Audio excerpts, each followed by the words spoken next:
On December 9th, 1948, a C-47 lost power during a blizzard and went down in South Greenland, about 125 miles north of Bluey West 1 Air Force Base, stranding 7.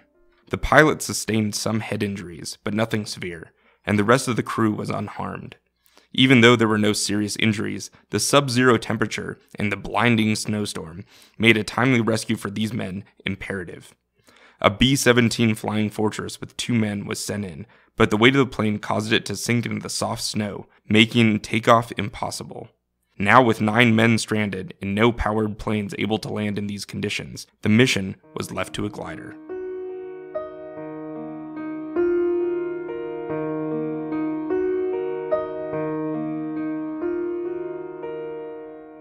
Hello, and welcome to another episode of Wings of War, The Frozen Rescue. This is Glasses and the glider coming to you from the Silent Wings Museum, located at 6202 North I-27, Lubbock, Texas. Today we are joined by former professor of history at Texas Tech University and former curator at the Silent Wings Museum, Dr. Don Abbey, who will lend us his expertise on the subject matter. Thanks for tuning in, and make sure to check out our sister podcast, Frames and Fame, a podcast about Buddy Holly and early rock and roll.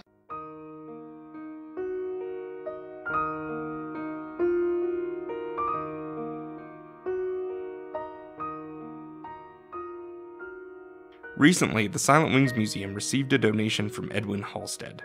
Edwin's father, Howard, was a glider pilot during World War II and stayed in the Air Force after the fighting had ceased.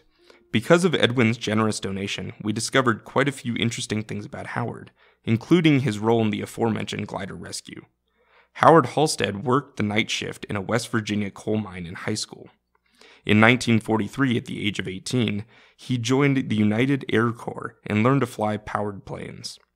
Towards the end of the war, the U.S. Air Force needed glider pilots, and he was chosen as one of them.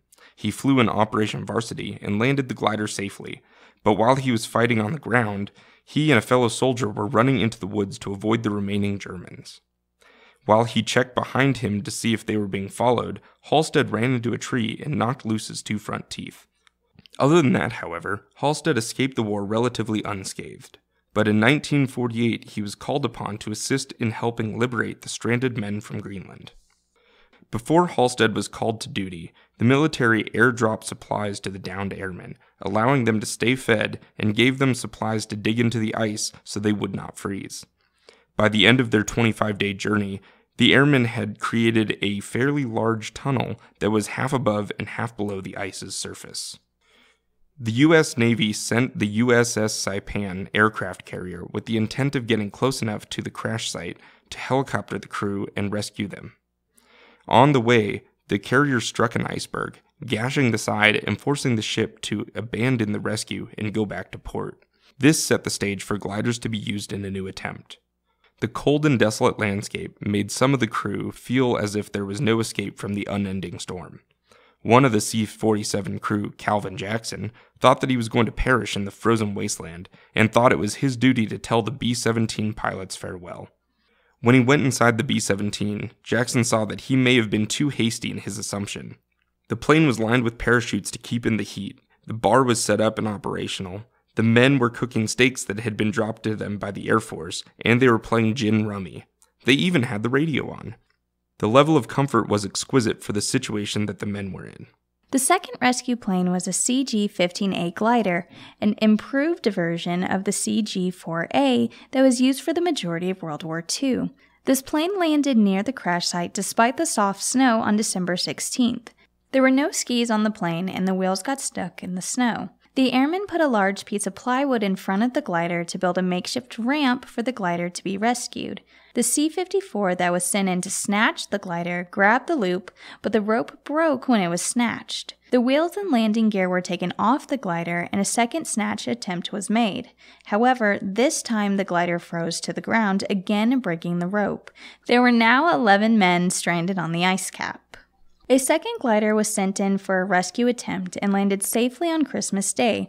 Halstead was the pilot for this second glider and flew in this plane alone. The glider snatch was set up and executed successfully with all 12 men in the glider, but the frigid temperatures reaching as low as negative 60 degrees Fahrenheit and the wind gusting up to 150 miles per hour, the nylon rope snapped when the glider was 500 feet up in the air. For reference, 150 mile per hour winds are equal to a Category 4 hurricane, one category worse than Hurricane Katrina. The broken rope shot back towards the glider, ripping through a wing and the tail. Miraculously, Halstead was able to crash land the plane safely with no casualties. The U.S. Air Force finally sent in Lieutenant Colonel Emil Boudry, an expert on Arctic flying, and Charles Blackwell, his co-pilot, to save the men. He flew in a C-47, which was equipped with jet-assisted takeoff bottles and skis, rescuing the men on December 31st. After the Greenland rescue, Halstead flew in the Berlin airlift. He qualified on 35 different airplanes and flew over 33,000 hours during his time in the military. He flew with Air America, which is the air arm of the CIA, over Cambodia and Vietnam. In the 1950s, he flew embassy couriers to missions in Saudi Arabia, Iran, Israel, Egypt, the UAE, Lebanon, Jordan, Afghanistan, Pakistan, and many others. After Vietnam, he was the pilot for a large law firm and flew Cessna aircrafts. Halstead retired at 72 after flying for 54 years. Howard decided to live on a farm where he didn't raise cattle or farm the land. Instead, he just had a large airstrip where his friends could fly in their planes.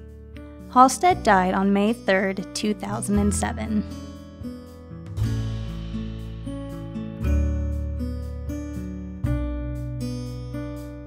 So we are now joined by Dr. Don Abbey, who is a former curator at the Silent Wings Museum. Thanks so much for being here, Don. Well, thanks for having me out. So just based on your knowledge and based on your experience, can you tell us what the military was sort of thinking when they decided to send gliders into this sort of heroic rescue? Well, after World War II, the military backed away from gliders considerably because a helicopter was an emerging technology.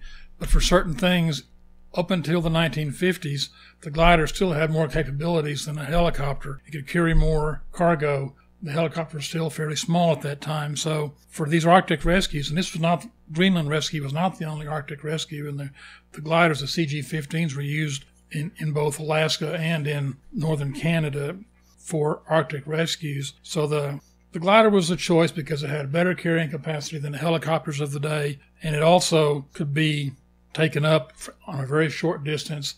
If the tow plane could get up in the air quickly, the glider oftentimes was right in the air before the tow plane. So the glider was a logical choice. They were proven already by 1948 in the Arctic setting. They'd been used and tested quite a bit. So it was not an experimental thing at all. They just had a bad run here in Greenland. Had they experienced other issues with the gliders' tow rope snapping like they did here in other Arctic missions? I'm not sure if they had tow rope snapping in other Arctic missions, but a tow rope breaking was not an unusual occurrence. Oftentimes the tow ropes would have a hidden flaw, or the glider was overloaded, and the takeoff might not be very smooth, so the rope would break. It was not unusual at all. Not pleasant, but not unusual. We talked a little bit about how the military was dropping supplies to the downed servicemen. Right. Were they planning on taking all of this back with them, or were they more planning on just taking the men out? For the most part, with the carrying capacity of the CG-15 being about 4,000 pounds, designed for 16 heavily loaded troops, they weren't going to be able to take much out. They probably would have been allowed to take their personal gear if they had any, and probably their sidearms, but they weren't going to be bringing everything that was dropped out. That was a write-off by the military. That was not going to happen. And a lot of it would have been consumed. They were there for quite some time, so a lot of those supplies were consumed as they were dropped. So I would expect that the glider had the people and their personal gear and whatever perhaps important or classified cargo might have been on the B-17. Any paperwork and that kind of thing, but not a lot was brought back out. Were the planes that were downed, were those also sort of considered already written off by the military, or were there going to be any sort of attempt to rescue? There would have been no attempt to bring them back. It was very common throughout World War II and after World War II. For airplanes that were traveling from Europe to the United States, they always stopped in Greenland and Iceland, and they routinely, well, not routinely, that might not be a good word, but occasionally they would run into bad weather, get lost, couldn't land at the field in Greenland, so they would just put down on the ice cap. And there were dozens of those things that happened and occurred. Cargo planes, bombers, fighters, whole works, and none of them were ever recovered at the time. There have been some recovered, one recovered, put it that way, within the last 10 or 15 years, but they had to dig down through 200 feet of ice to get to it because it got built up on over the years. But no, those are all obsolete or easily replaceable airplanes, so they weren't going to go try to get them out. Were there any sort of special modifications that were made for the first attempt, or was it only after the first attempt failed that they really tried to make a conscious effort to try and modify these planes to get these men out? Oh, the CG-15As, by 1948, by this time, there were already a number of them set up for Arctic service. So this would have been one of those that was set up for Arctic rescue. They were modified in a number of ways. The bottom of the fuselage, which was flat on the gliders, was not just fabric like the regular glider. They lined it with metal to make it more resistant to ice and things flying up when they were taking off or landing. They had a heater built into them, kerosene-powered heater. So these gliders had been modified already before this mission took place because they were in use in a number of places. Howard Halstead, the man we were focusing on, he actually reported that he flew into Greenland alone on the second rescue glider. Was that sort of a commonplace thing for a pilot to fly in without a co-pilot? Not common, but I think since they were already having difficulty getting people out, and they kept adding to the number of people to be rescued, they put one pilot in the glider because they knew they might be pushing their load capacity. And there was no need for an extra pilot because he had plenty of help on the ground as far as loading and everything. So they just needed somebody to be able to get the glider on the ground and hopefully get it back off. So that's why they just needed one pilot. Dr. Abbey, we've talked a little bit about the glider program in the past couple of podcasts, mostly about it during the war. Why is something like this, where it happened after the war, so vital to sort of history and the glider program as itself? Well, for the Silent Wing Museum to be doing this podcast and gathering in collections from people from after the war is important because the things that took place after the war have not been researched as much as during the war. The interest of most historians and researchers and readers stops at the end of the war. So all these things that took place for over 5 years after the war's end have been pretty much overlooked. So it's really nice to see that the museum is taking an interest in putting this information out to the public so that people know that when the war ended, the glider program did not end, that it was pursued for a number of years until the helicopter became so much more successful that the glider program was discontinued. But these untold stories are really needed to round out the history of the glider, not just the wartime history, but the complete history. So these are good types of stories to get out either in print or electronically. I know that during the war, there was difficulty in getting glider pilots to both pass all their tests and still want to fly these dangerous machines. So after the war, when it was all over, was there sort of a diminished number of pilots, or were they transitioned over to different sections of the Air Force? Well, both, actually. There was a significantly diminished number of pilots, especially before the Korean War occurred in 1950. The American military downsized drastically after 1945. There are far fewer pilots, glider pilots. The military also, by the end of World War II, had decided that they didn't need a specific glider training program. They could train anybody to fly a glider. So people would have been assigned to this program if they showed an interest, or in some cases, if they didn't show an interest, they would have been ordered to this program. Most of them had an interest because it was unusual. So the pilots who were flying these missions would have been trained pilots. They would have been experienced at this kind of work. But they were a small number because there were so few gliders being used for this purpose by 1948. Were they also sort of transitioned to the helicopter program, or was that... Some glider pilots did.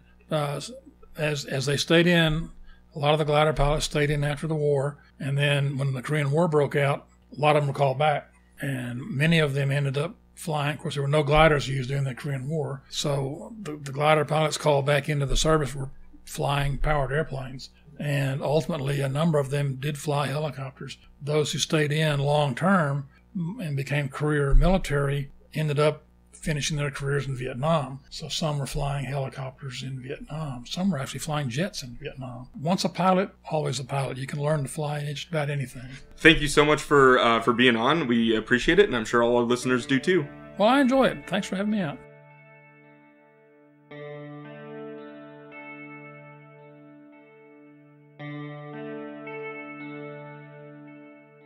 Thanks for listening to this episode of Wings of War. We would like to again express our appreciation to Edwin Halstead for his generous donation and to Dr. Abbey for his time and expertise. Tune in next month for more military glider history. Until then, this is Glasses and the Glider signing off.